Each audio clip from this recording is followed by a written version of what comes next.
भंडारा जिल्ह्यातील तुमसर तालुक्यांतर्गत असलेल्या चुल्हाट परिसरात काल आलेल्या अवकाळी पावसाने मोठ्या प्रमाणात नुकसान झाल्याचे पाहायला मिळत आहे। आपण बघू शकतो सध्या आपण चुल्हाट परिसरातील शेतशिवारात आहोत। येथे धानाची शेती मोठ्या प्रमाणात केली जाते, परंतु सोलंकी यांच्या शेतशिवारात जे आहे धानाचे पीक लावण्यात आले होते, मात्र ते धान जे आहे पूर्णपणे निस्तानाभूत झालेले पाहायला मिळत आहे। पूर्णपणे आडवे झोपलेले आहे आणि अशात जे आहे मोठ्या प्रमाणात नुकसान झालेले त्यांचे पाहायला मिळत आहे। आपल्यासोबत शेतकरी आहेत।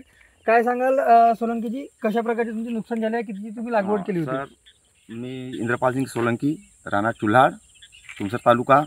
आणि हा कालच्या पाऊस आल्यामुळे, अवकाळी पावसामुळे हे जे आमचे नुकसान झालेलं आहे आणि आमची खूप हानी झालेली आहे। आम्हाला येथे कमीत कमी 80,000 रुपये खर्च आलेला आहे आणि आता तो खर्च कुठून निघणार, असं धान पुरा नाश झालेला आहे ना।